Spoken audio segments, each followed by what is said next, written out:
Buenas tardes. Bienvenidos al ciclo de actividades por videoconferencia que brinda el Colegio Público de Abogados de la Capital Federal. Hoy, como actividad propuesta, contamos con el doctor Germán Diego Mossi, que nos hablará de la situación de los deudores, emergencia y concurso y los problemas actuales del derecho concursal. Les recomendamos que mantengan los micrófonos en silencio para evitar interferir en la locución del expositor y de surgir alguna pregunta, la realicen vía chat. Asimismo, de extenderse la charla o producirse un corte en la transmisión, volveremos a habilitar la misma ingresando al mismo link por el cual entraron originalmente. Ahora sí, le damos la palabra al doctor. Bienvenido. Hola, ¿qué tal? Buenas tardes. Muchas gracias por la invitación y por participar de esta iniciativa. Bueno, muchos de ustedes acá los estoy viendo en la pantalla. Nos hemos comunicado a través de distintas vías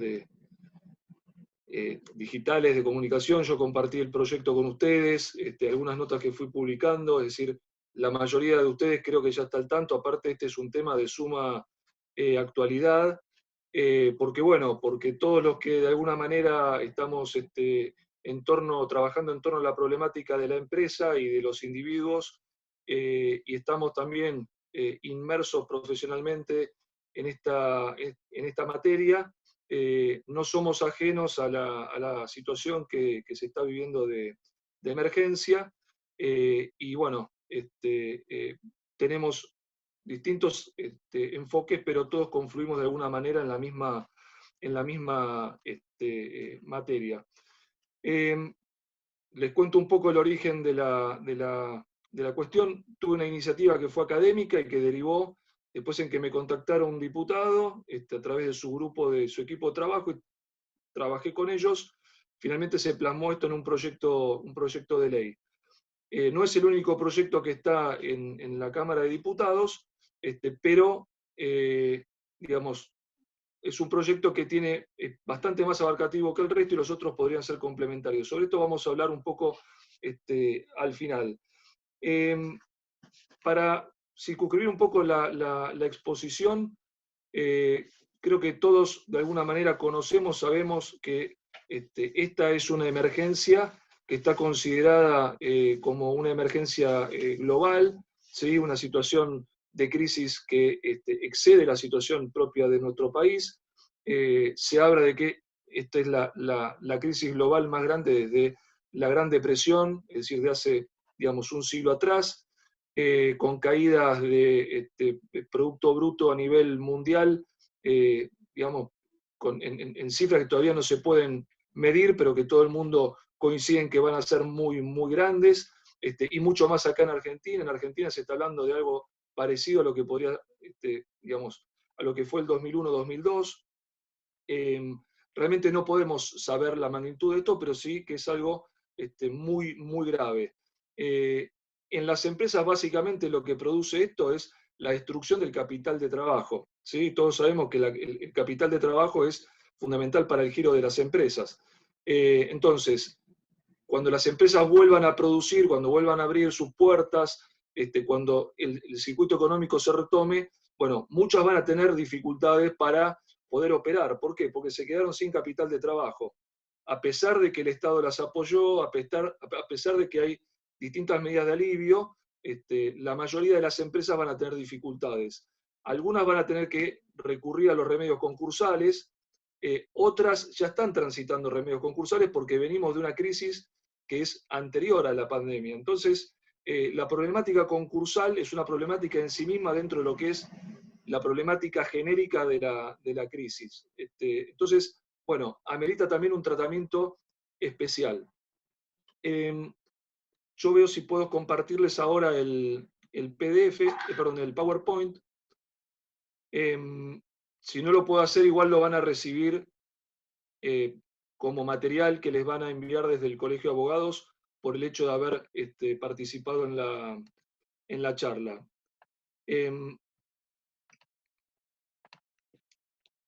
Ahora veo si se los puedo compartir.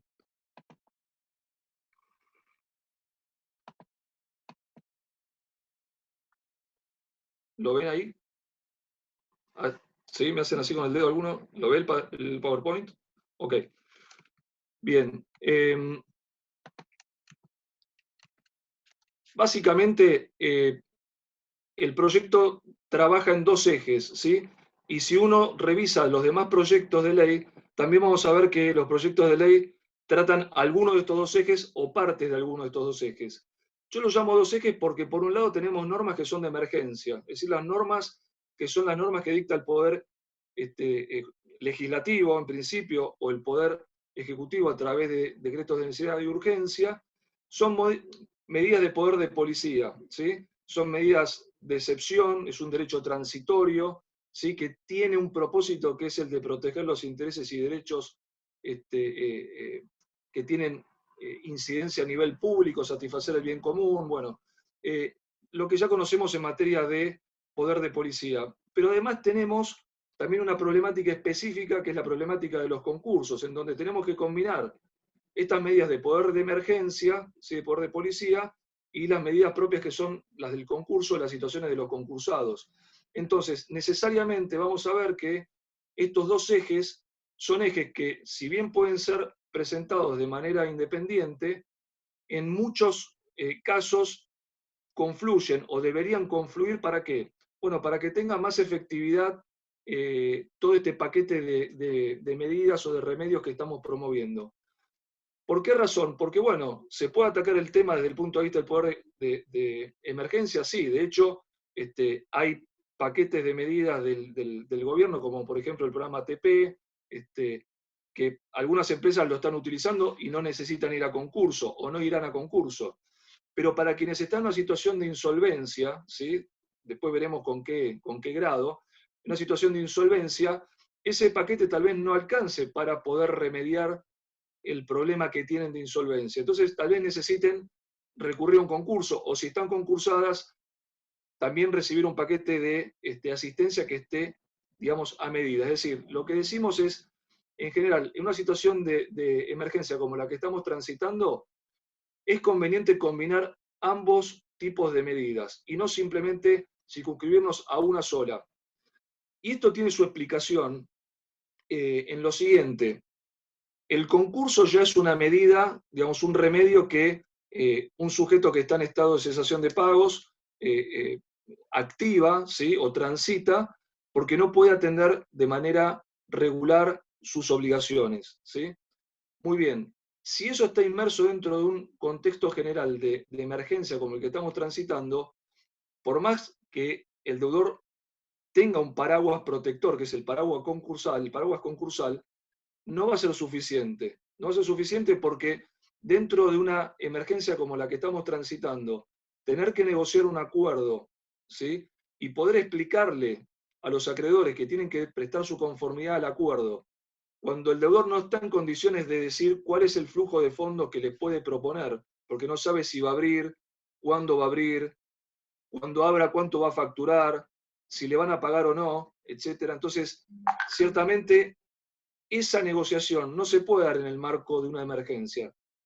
Va a haber que sacar esa negociación del marco de la emergencia para poder darle al deudor que se concurse o que tenga la necesidad de concursarse un contexto en donde él pueda hacer una propuesta que sea seria y que después pueda cumplir. Entonces, esto es de alguna manera lo que explica la combinación de ambos tipos de remedios. Por un lado el poder de policía de emergencia y por otro lado los concursos. Entonces, en esta diapositiva ustedes pueden ver cómo el fenómeno de la emergencia se liga con el tema de la insolvencia y la consecuencia de no disponer remedios, ¿sí? Sería las quiebras masivas de los individuos y de las empresas. Precisamente lo que se quiere evitar es esto, porque las quiebras masivas lo que hacen es ampliar el ciclo recesivo. Entonces, es de interés general que el Estado intervenga y que el Estado provea a los deudores que están en situación de insolvencia de remedios que sean adecuados. Y pensamos que los remedios adecuados son necesariamente una combinación de ambos tipos de remedios, los remedios que son de poder de policía y los remedios que son concursales. Entonces, el proyecto tiene un eje, digamos, de la emergencia y un eje en lo concursal. En el primer eje hay un antecedente que ustedes seguramente conocerán, que es la ley 25.563, que es la ley del 2002, ¿sí? De la emergencia del 2002, que tiene algunos puntos que fueron tomados para trasladarlos a este proyecto. Hay un primer artículo que habla de la declaración de emergencia productiva y crediticia respecto de los deudores que están con un concurso en trámite o que son concursables, es decir, que se prevé que tengan que iniciar su concurso durante el periodo de la emergencia. El plazo que se propone es un plazo hasta fin de año, pero bueno, en definitiva será el legislador el que razonablemente va a fijar el plazo. ¿Qué se propone para esto? Bueno, algo de lo que estábamos hablando recién. En el periodo de exclusividad, ustedes saben que el deudor busca la conformidad de los acreedores, porque de otro modo, si no quiebra, o pasa al salvataje, al llamado cram down, ¿sí? El salvataje. Necesariamente va a tener que ser sacado de ese contexto de emergencia para que él pueda hacer una negociación seria. Entonces, el artículo 2 del proyecto propone la extensión de los plazos para sacar al deudor de ese escenario de emergencia y poner el periodo de exclusividad una vez que ese periodo de emergencia culmina o se piensa que va a culminar. Lo mismo para el deudor que tiene un acuerdo concursal homologado, ¿sí? Que novó las obligaciones con sus acreedores porque tiene un acuerdo homologado y tiene que cumplir ese acuerdo. Bueno, si está en una situación de emergencia, difícilmente el deudor que está saliendo de la cesación de pagos a través de ese acuerdo homologado pueda cumplir. Por lo tanto, también es un supuesto en donde se amplía el plazo de cumplimiento, por ejemplo, se pone un año para que pague la primera cuota, de modo tal de darle al deudor la posibilidad de que cumpla una vez que supera la situación de emergencia del contexto. Hay un artículo, digamos, también que está acá contemplado, ¿sí? Que es el siguiente, es la siguiente figura, que es la figura del reconcursamiento, ¿sí? Lo anterior que dice ampliación por un plazo de un año para el plazo de cumplimiento es lo que veníamos diciendo recién. Me interesa hablar de esto del reconcursamiento. El reconcursamiento es una forma coloquial para denominar la posibilidad que tenga el deudor, ¿sí? De darle al deudor, de aquel que está tramitando un concurso preventivo, ¿sí? Que tiene un concurso que está en trámite, ya sea con un acuerdo que todavía está pendiente de homologación o que está negociando un acuerdo, pero ya está transitando ese concurso preventivo. Ustedes saben que no es posible bajo nuestra legislación encadenar un concurso con otro concurso. Pues bien, el pasivo postconcursal, es decir, el posterior a la presentación del concurso, el deudor lo tiene que resolver, de acuerdo a la ley de concursos, sin posibilidad de poder incorporarlo en otro concurso posterior, porque tiene un artículo 59 de la ley que inhibe al deudor para que se vuelva a concursar. Muy bien. Bajo esta ley de emergencia se suspende esa inhibición o se suspende también lo que se llama el desistimiento sanción que le impide por un año volver a presentar un concurso al deudor, como un modo de decirle al deudor, bueno, usted si está tramitando un concurso, está tratando de llegar a un acuerdo o tiene un acuerdo y lo está sometiendo a homologación, puede pedir el concurso, ¿sí? Del pasivo postconcursal. Y para eso tiene tiene 180 días desde que entra en vigencia la ley para peticionarlo, ¿sí? Esa es una solución, digamos, transitoria para aquellos deudores que están tramitando su concurso y se ven inmersos en esta emergencia. Después hay también otra norma transitoria que tiene que ver con la suspensión de la indelegabilidad y el deber de actuación personal que tienen los funcionarios. ¿Sí? Ustedes saben, por ejemplo, el síndico, el martillero, etcétera, tienen que actuar de manera personal y no pueden delegar en nadie la labor. Bueno, puede ocurrir que sea persona de riesgo o que por alguna otra razón tenga que estar guardando confinamiento. Bueno, en ese caso, transitoriamente, durante el plazo de la emergencia, se suspende este deber, esta obligación de este impedimento, prohibición de delegar. Entonces, bueno, a su elección, cargo y costo y responsabilidad, el síndico o el martillero pueden delegar la realización de un acto X a favor de una persona que sea de su confianza. El artículo 3º contempla una cantidad de medidas de fomento, ¿sí? Eliminación de restricciones para acceder al crédito a los concursados, algo que el Banco Central deberá después reglamentar, una línea de redescuentos de asistencia a entidades financieras para los concursados, créditos y avales, y lo que se llama el levantamiento de las restricciones para que los concursados contraten con el Estado Nacional, invitándose también a los estados provinciales a que adhieran a esta solución.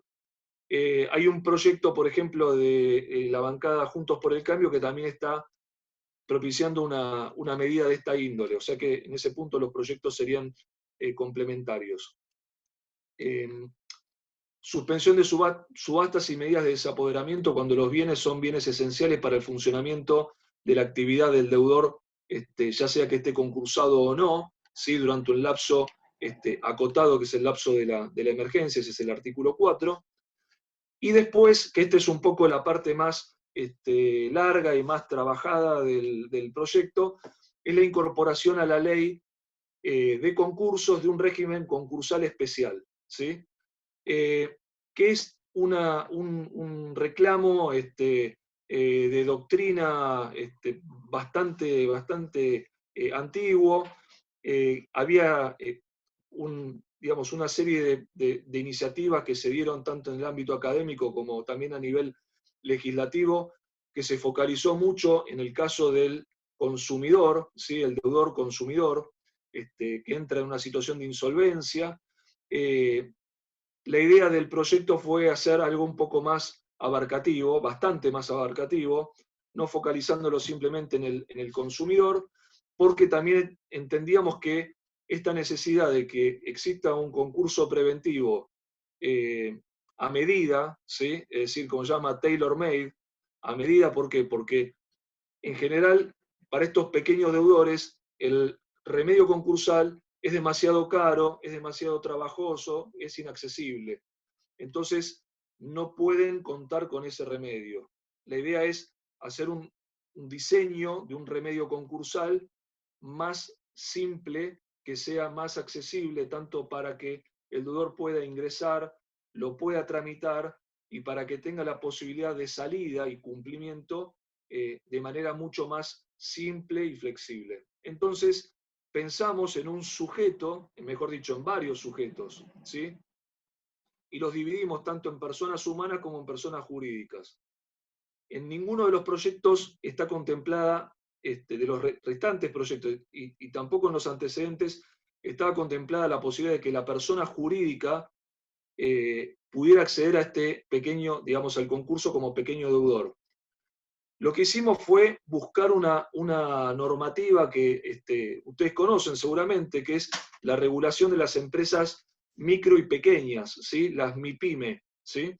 Que tienen un régimen que está basado en la facturación. Entonces, bueno, aquellos que tengan una facturación y que encuadran como micro o pequeña empresa, podrán optar por mejor dicho, podrán optar no, van a estar sometidas a este procedimiento. Personas humanas, ¿sí? Que no sean empresarios, como por ejemplo trabajadores del sector público y privado, profesionales, artesanos, etc., van a tener este concurso especial, ¿sí? Emprendedores, que es otra categoría de sujetos, que son personas humanas, ¿sí?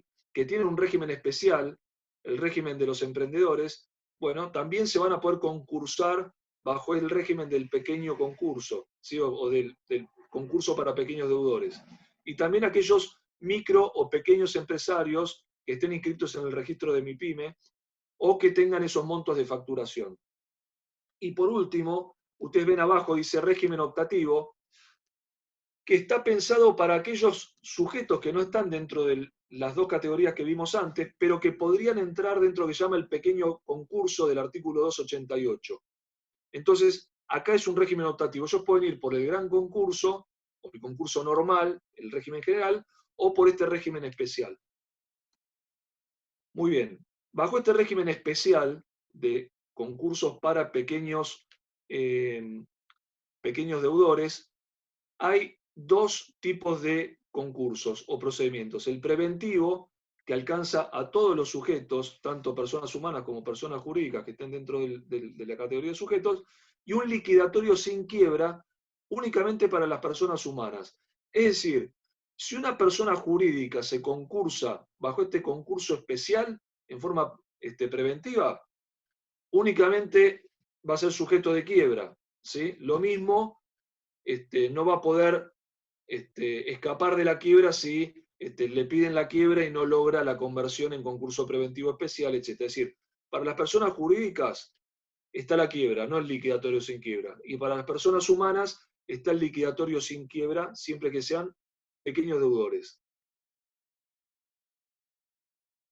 En lo que se trabajó también es en un presupuesto objetivo, es decir, lo que se llama la cesación de pagos o dificultades económicas y o financieras generales o sobreendeudamiento, sí que es un desequilibrio entre el activo y el pasivo, que ustedes ven que es una forma de presupuesto objetivo mucho más flexible y mucho más amplia. ¿Por qué? Porque para el régimen general hay un solo presupuesto objetivo, que es el de la cesación de pagos, y para el APE, ustedes saben que el presupuesto es cesación de pagos o dificultades económicas y o financieras generales. Acá se agrega un tercer supuesto para cualquier sujeto que quiera ingresar como pequeño deudor dentro de este procedimiento. Es decir, con simplemente acreditar que hay un desequilibrio entre el activo y el pasivo o dificultades económicas o financieras generales, el deudor ya puede ingresar a este régimen especial.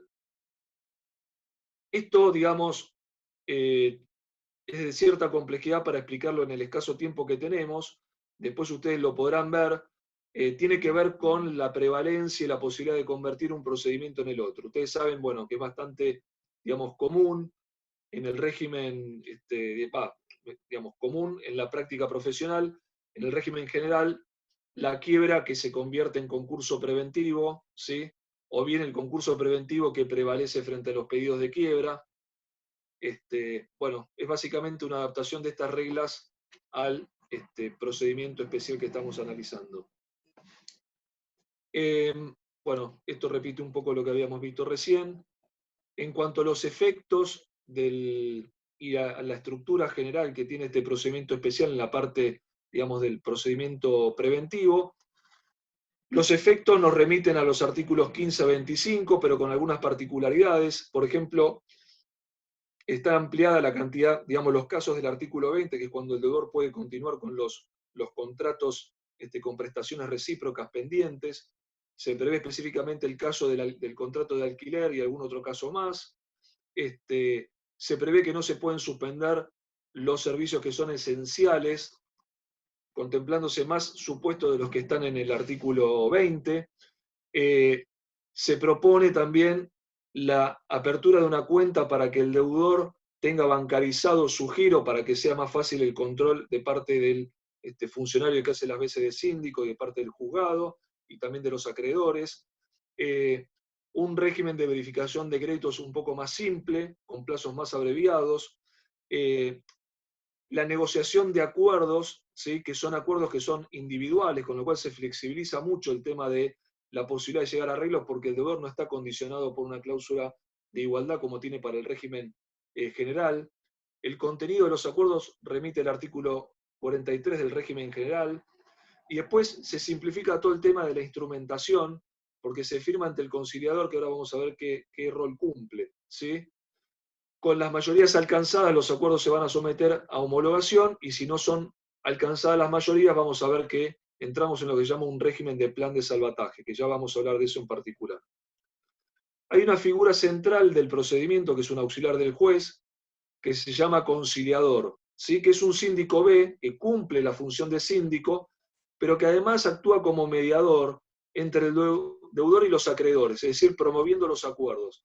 ¿Por qué? Porque suponemos que en la estructura del pequeño deudor, en principio, también el pasivo del concurso tendría que ser pequeño o más simple. Entonces, el mediador, conciliador, promoviendo los acuerdos, tratando de que, bueno, los acreedores y el deudor celebren audiencias y traten de llegar a acuerdos que le permitan superar al deudor esa situación de insolvencia que atraviesa.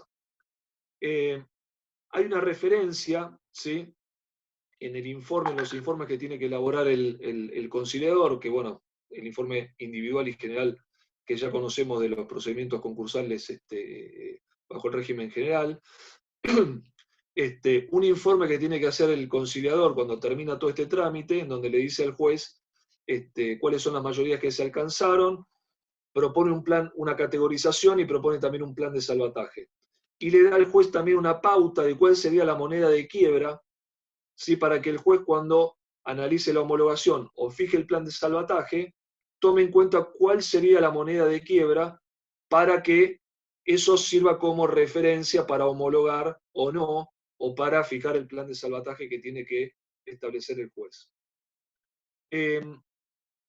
Después está la figura del juez, bueno, que normalmente, como ya sabemos, es el que dirige el procedimiento concursal, dicta la resolución sobre los créditos, hace un control formal y sustancial de los acuerdos a los que arriben el deudor y los acreedores, resuelve si homologa o no, fija las categorías, fija el plan de salvataje, ya vamos a hablar de esto, pues es un punto central del proyecto.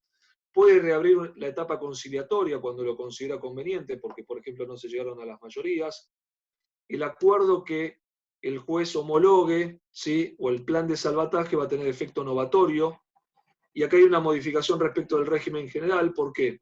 Porque también esto va a alcanzar al fiador o los deudores solidarios, ¿sí?, que van a quedar encuadrados dentro del régimen del acuerdo homologado o del plan de salvataje. ¿Con qué propósito se hace esto? Bueno, con el propósito de evitar que se tenga que también concursar el fiador o los deudores solidarios, ¿sí?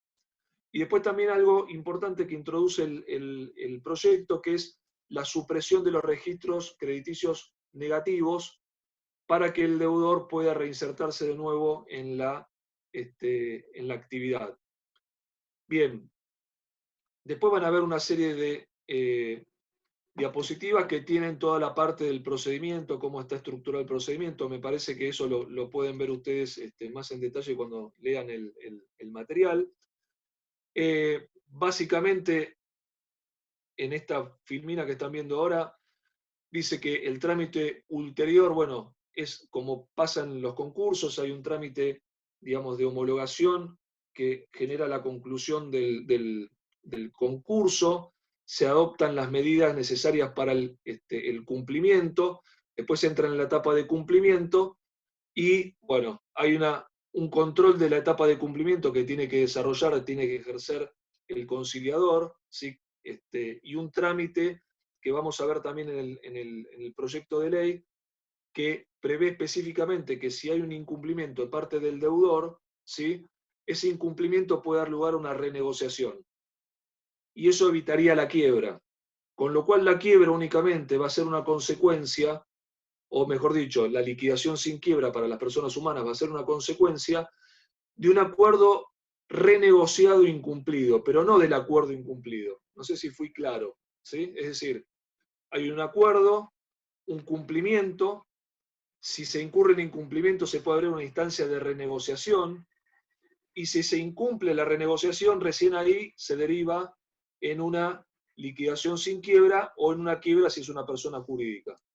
Y también aquí existe la inhibición para un nuevo concurso por un año para no encadenar un concurso con otro concurso, ¿sí? Ahí se mantiene la solución de la ley. Y acá llegamos al tema del salvataje, ¿no? La facultad suprahomologatoria del juez. Ustedes van a ver también unas diapositivas que están un poquito más atrás, que yo las estoy mostrando acá, que divide, ¿sí?, el régimen del plan de salvataje, lo llamamos así, en dos tipos, ¿no? El que es de las personas humanas y el de las personas jurídicas. Tiene ciertas diferencias porque, digamos, así lo justifica el tipo de sujeto. Cuando son personas humanas, ¿sí?, hay un régimen de mayorías, ¿sí?, para el concurso preventivo especial, que remite al artículo 45, ¿sí?, salvo que se dé el caso de el 241, inciso 4 e inciso 6, que se requiere la unanimidad del artículo 47. Lo vamos a traducir. Hay dos excepciones que son importantes tener en cuenta, que es el inciso 4 y el sexto, que son los casos de prenda, hipoteca, warrant, ¿sí?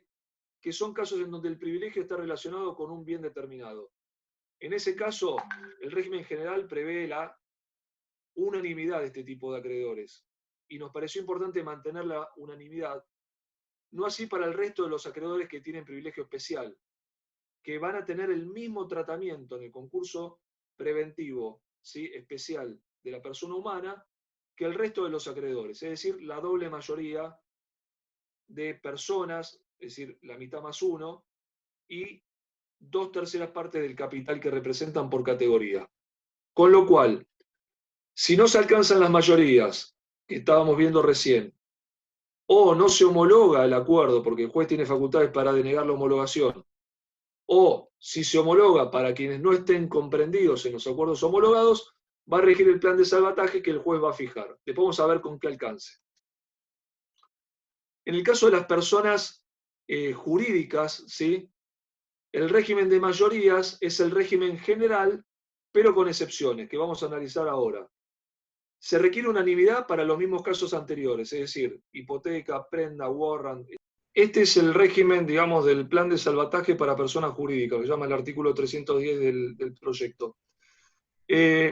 Ahí también lo que se busca es un régimen atenuado para facilitar, para flexibilizar la posibilidad de que el deudor tenga un plan de salvataje que el juez le imponga a los acreedores, respetando también algunas pautas, porque tampoco se le puede dar al juez unas facultades absolutamente discrecionales. Entonces hay que buscar, digamos, un equilibrio. En comparación con lo que es el régimen general, ustedes saben que el régimen general hay una suerte de salvataje, pero es un caso súper excepcional que tiene un montón de requisitos. Yo no lo he visto nunca en la práctica y creo que nadie lo ha visto en la práctica. Es una especie de oxímoron.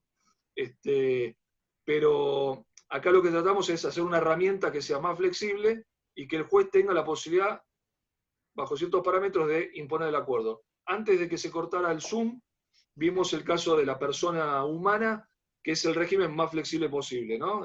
¿Por qué? Porque, bueno, prácticamente, salvo para el caso de los 241, 4 y 6, prenda, hipoteca, warrant, etc., el resto va a estar sometido a un régimen en donde el juez tiene que estar atado nada más que por la mayoría de esa doble simple, o para los quirografarios le impone directamente el acuerdo.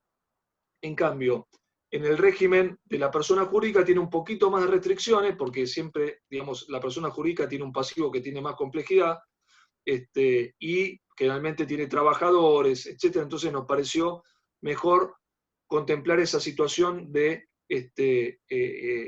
digamos, de mayor particularidad. Entonces, las excepciones son, bueno, el mismo caso anterior de la prenda, hipoteca, warrant, etc. Para los demás privilegios especiales, mayoría absoluta más 2/3 del capital, que es, digamos, lo que sería el régimen genérico para el concurso en el régimen general. Los que tienen doble privilegio también entra dentro de esto, o sea que si es un acreedor laboral que tiene doble privilegio, se rige por esta pauta que vimos recién. Y para los demás casos del 246, mayoría absoluta de acreedores y capital, y para los quirografarios directamente mayoría absoluta, es decir, es una mayoría, digamos, de número, ¿sí? ¿Por qué lo flexibilizamos tanto en el caso del quirografario? Porque como vemos después, si el juez tiene la posibilidad de imponerles el acuerdo a los quirografarios, bueno, nos pareció mejor que el régimen de mayoría es un régimen mucho más flexible y no está atado a una doble mayoría. Bien.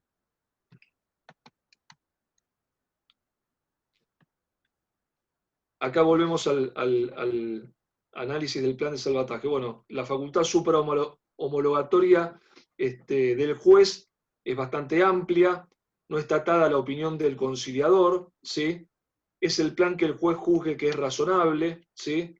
El juez tiene la posibilidad de mantener acuerdos o adecuar acuerdos, va a ejercer un control sustancial, con todo el mismo criterio que tiene el régimen general, es decir, todo lo que nosotros ya sabemos respecto al tema del acuerdo abusivo o la propuesta abusiva, el acuerdo abusivo, el acuerdo nulo, contrario a derecho, etc. Bueno, toda la materia que ya fue muy estudiada y también muy tratada por la jurisprudencia. Entonces, el juez al momento de ejercer estas facultades suprahomologatorias va a agrupar en categorías o subcategorías, podrá establecer cláusulas iguales para cada categoría o para cada subcategoría, y va a fijar el alcance, ¿sí?, del plan de salvataje, contemplando si en el caso del 241, ¿sí?, inciso 4 y 6, el plan de salvataje se va a aplicar únicamente si estos acreedores dieron su conformidad. Si no dieron su conformidad, no se les va a aplicar el plan de salvataje. En cambio, para los restantes casos, ¿sí?, del 241, el plan aceptado, ¿sí?, por la mayoría absoluta de los acreedores, ¿sí?, va a ser aplicado, y si no hubiera un plan aceptado por la mayoría absoluta de los acreedores, se va a aplicar un salvataje, ¿sí?, que tenga una, digamos, mayoría, una mayoría no, una quita máxima del 20% o un plan de pagos de 2 años, ¿sí?, de espera. A los fiscos el juez le va a aplicar el plan de pagos que rija para los deudores de la jurisdicción fiscal correspondiente. Para los que tengan privilegio del 246, se va a aplicar lo mismo que vimos antes, pero con un tope de quita del 40%. Y para los quirografarios, la referencia para el plan de salvataje es que no sea inferior a la moneda de quiebra. Volvemos a las anteriores diapositivas. Ustedes van a ver básicamente el régimen de cómo se llega a la homologación por parte del juez y en su caso, digamos, a la fijación del plan de salvataje, algo que ya vimos y ahí está explicado más en detalle. Me interesa ahora hablar de 2 cosas. Rápidamente, porque tampoco disponemos de mucho tiempo, la apertura del procedimiento liquidatorio especial, que es exclusivamente para sujetos que son personas humanas.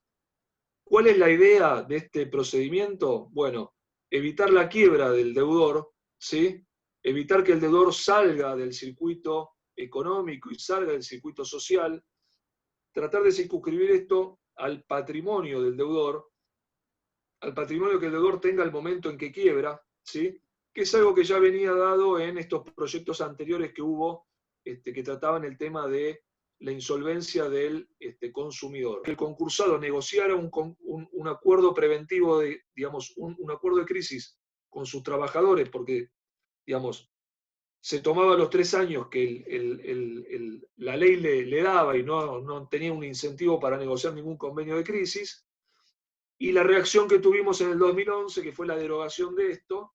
Entonces nos quedamos sin la posibilidad de que los trabajadores, ¿sí?, que son actores y muy importantes en el tema del salvataje de la empresa, porque tienen que salvar la fuente de trabajo, se sentaran en la mesa de la negociación junto con el deudor, los acreedores, etcétera, y digan hasta qué punto estaban dispuestos ellos a poner el hombro para darle salida a la empresa que está en crisis. ¿Y en qué términos? Bueno, entonces, lo que hacemos es proponer un régimen que está en el medio de estos dos extremos del péndulo, ¿sí? Ni el régimen del 95 ni el régimen del 2011. Pensamos en una solución acotada a un tiempo X, sí, que es el tiempo en el cual el deudor negocia con los acreedores. ¿Por qué? Porque es entonces el plazo en el cual el deudor debería pedirle a los trabajadores que quieren conservar sus puestos de trabajo que se sienten y que analicen junto con él de qué manera se sale, ¿sí? Entonces, en esa mesa de negociación, los trabajadores pueden decir, ponemos el hombro hasta acá o no ponemos el hombro, no firmamos nada, y el deudor tendrá que darse vuelta y decir a los acreedores, señores, los trabajadores no me firman un convenio de crisis, con lo cual yo dispongo de un menor flujo de fondos para ofrecerles a ustedes dentro de lo que es la propuesta. Este es básicamente el espíritu, ustedes lo van a poder leer en la norma. Yo les envié para que les llegue a ustedes tanto este PowerPoint como el proyecto en sí, como un artículo que elaboré que va a ser publicado en El Cronista en estos días, que tiene una especie de resumen de todo esto y también una comparación de este proyecto con los demás proyectos que están girando. Entonces, si ustedes están de acuerdo, podemos pasar a las preguntas. Si la ley es solo por esta emergencia o es una modificación para siempre. Bueno, la ley tiene dos ejes, ¿se acuerdan que dijimos? Bueno, lo que es medidas de emergencia son transitorias. Después, lo que tiene que ver con las modificaciones a la ley de concursos, que es la incorporación del capítulo de los pequeños deudores, más la modificación para que tengamos dinero fresco y el tema de los convenios colectivos, eso está pensado con criterio de permanencia. Esa es la respuesta a la primera pregunta. Dice, si Germán puede comentar más detalles sobre el rol del conciliador. ¿Quién lo designa? ¿Cómo funcionaría? ¿Es para abogados? ¿El rol? No. Está pensado como son síndicos B.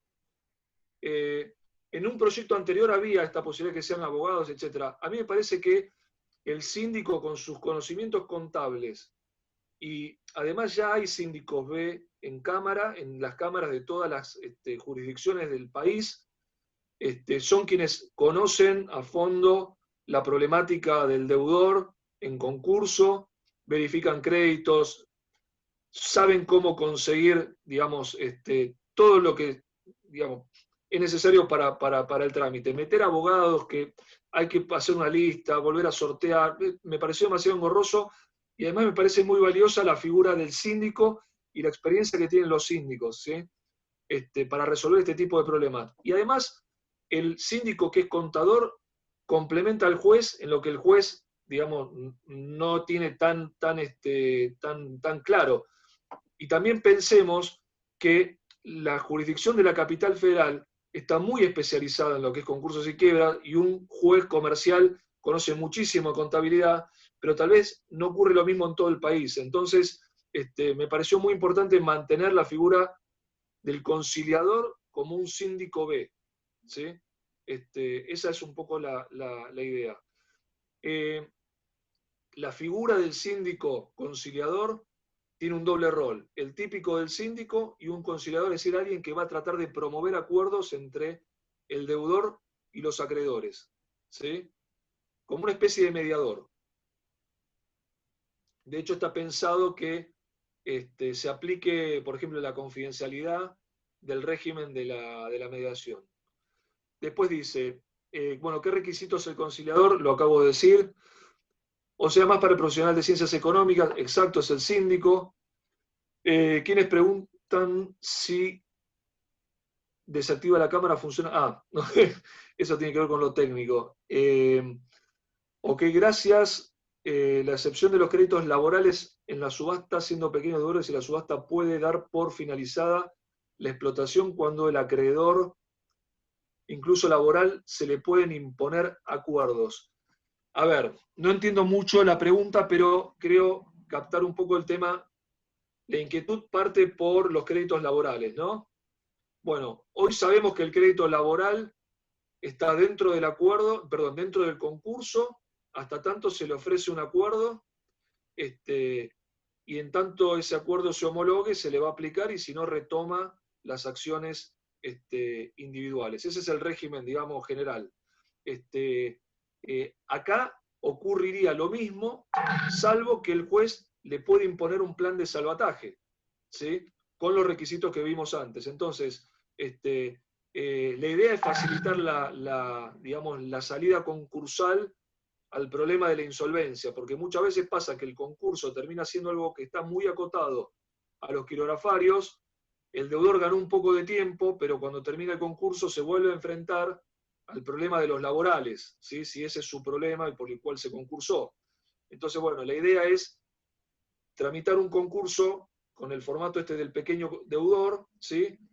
Llegar a una instancia en donde se homologa el acuerdo y si no se homologa, que el juez fije el plan de salvataje con los requisitos que vimos antes.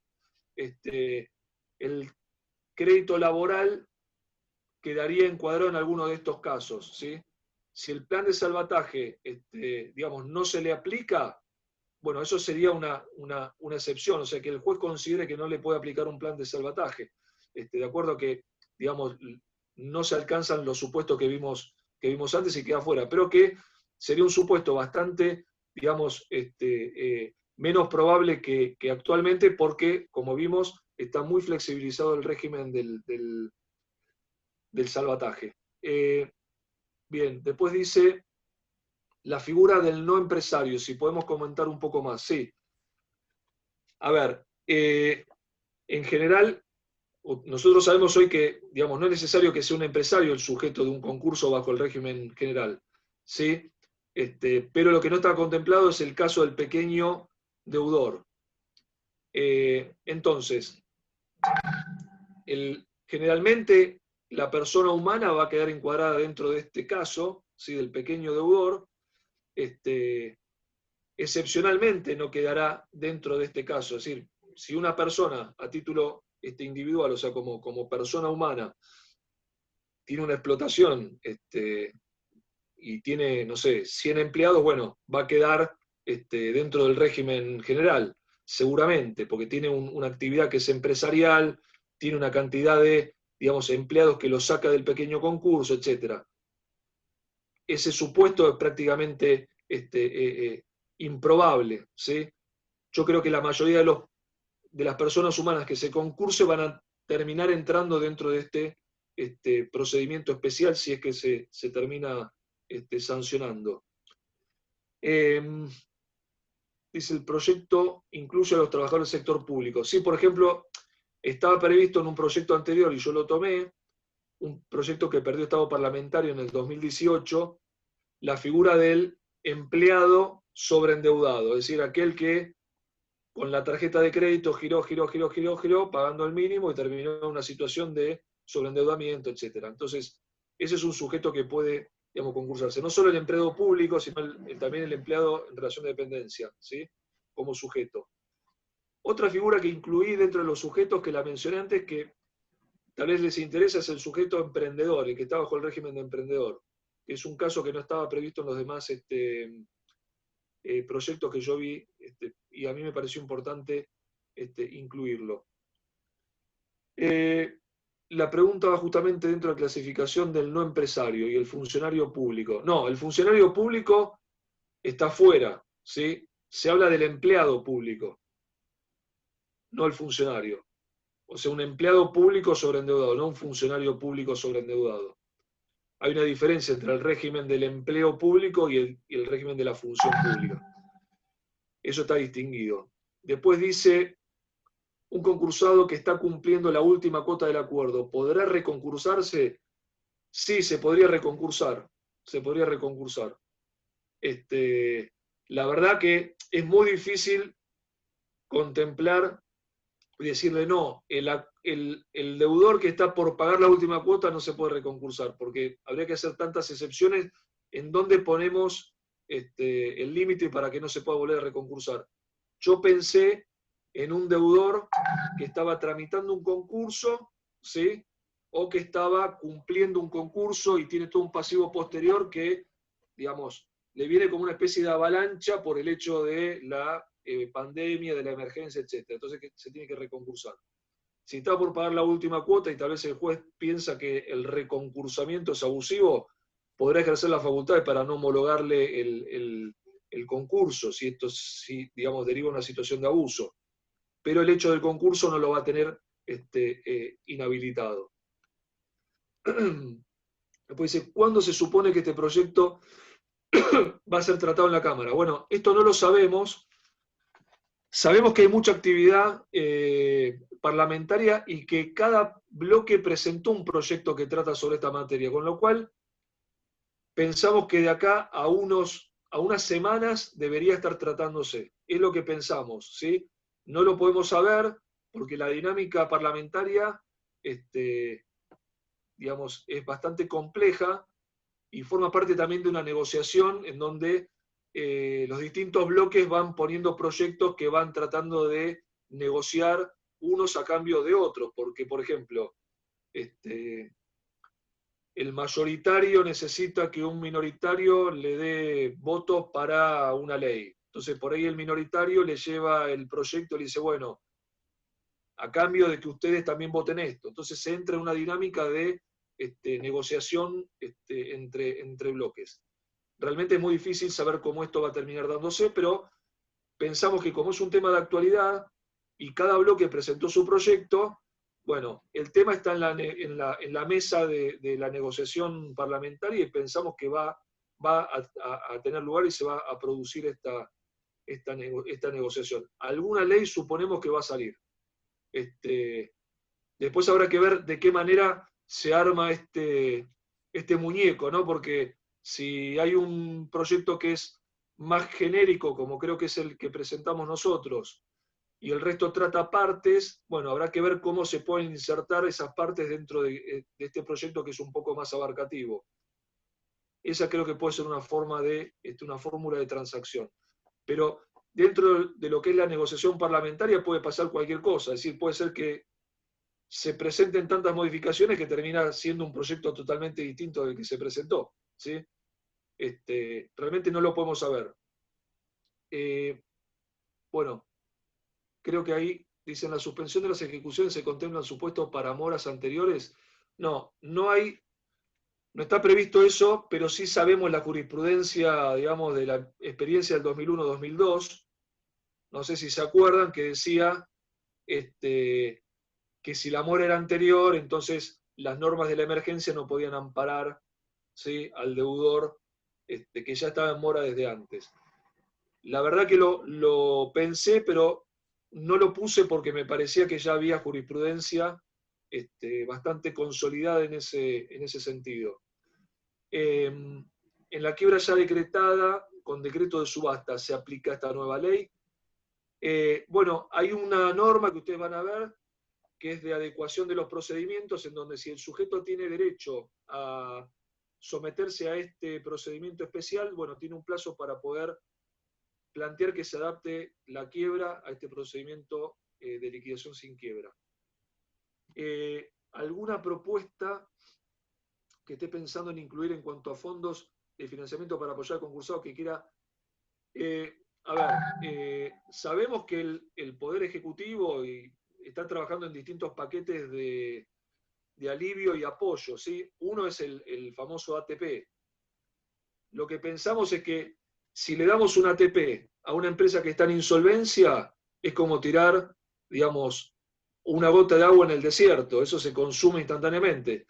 Si en cambio le ponemos un paquete de ATP a una empresa y le decimos, si usted se concursa, tiene este paquete, bueno, tal vez ese paquete le sirva para resolver la situación que tiene de insolvencia porque se mete en todo un tema de reestructuración de todo su pasivo, y bueno, eso le sirve un poco como capital de trabajo, cosa que ahora no le sirve porque si la empresa está parada, recibe fondos para la nómina, ¿sí?, pero está parada, cuando quiere activarse le sacan el paquete, no va a poder abrir.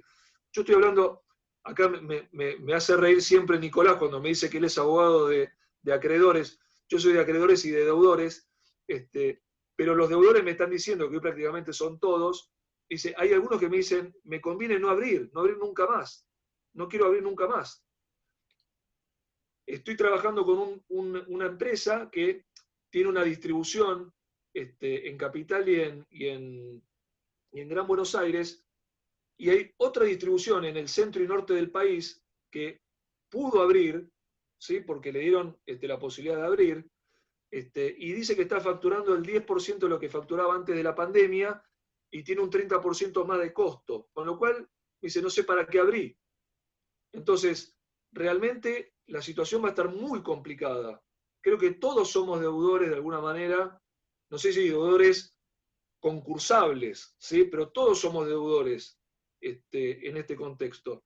Y creo que el gobierno va a tener que alinear los incentivos de manera inteligente, porque si no va a ser tirar agua en el desierto, una gota de agua en el desierto. Se va a absorber y se va a perder en el desierto. Después dice, el proyecto de la autorresolución de apertura no prevé la confección del informe general. Sí, está previsto el informe general. El artículo 308 del proyecto en relación a la verificación de créditos propongo dado lo establecido en la acordada 4-2020, que establece que las presentaciones se complementan en formato digital. A ver, es imposible prever en una ley, digamos, absolutamente todo, y sobre todo el tema del trámite digital. Como el juez es el director del procedimiento, nosotros sabemos que los jueces dictan medidas de ordenamiento en los concursos. Bueno, hay que darle también la facultad de que el juez sea de alguna manera el que adapte todo el tema del procedimiento digital, o todo lo digital que se pueda hacer el procedimiento, para darle toda la fluidez y la agilidad necesaria, ¿sí? Lo que sí se trató es reducir la complejidad del procedimiento y darle más agilidad, ¿sí? Eso es un poco la filosofía general. Bueno, hasta ahí llegan las preguntas.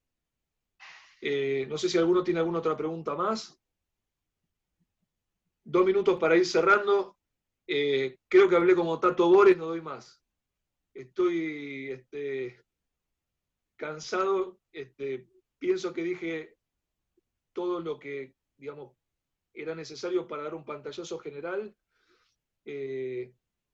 Si alguno tiene preguntas, bueno, seguimos en algún chat. El material creo que les va a aclarar bastante el tema y les va a completar más el tema. Después, bueno, habrá que ir siguiendo las novedades. Creo que vamos a tener novedades de acá a unas semanas. El Congreso creo que se está ocupando de esto, ¿sí? Es un poco la impresión que tengo. Bueno, creo que estamos bien con esto. Bueno, doctor, bueno, les agradezco a todos la participación y obviamente le agradezco mucho al doctor Mossi por esta charla. Gracias por la oportunidad y bueno, al colegio y a los colegas que están siguiendo, bueno, muchos de ellos los conozco. Les mando un abrazo, un saludo y bueno, estamos en contacto. Bárbaro, muchas gracias, doctor. Buena tarde para todos. Gracias, hasta luego.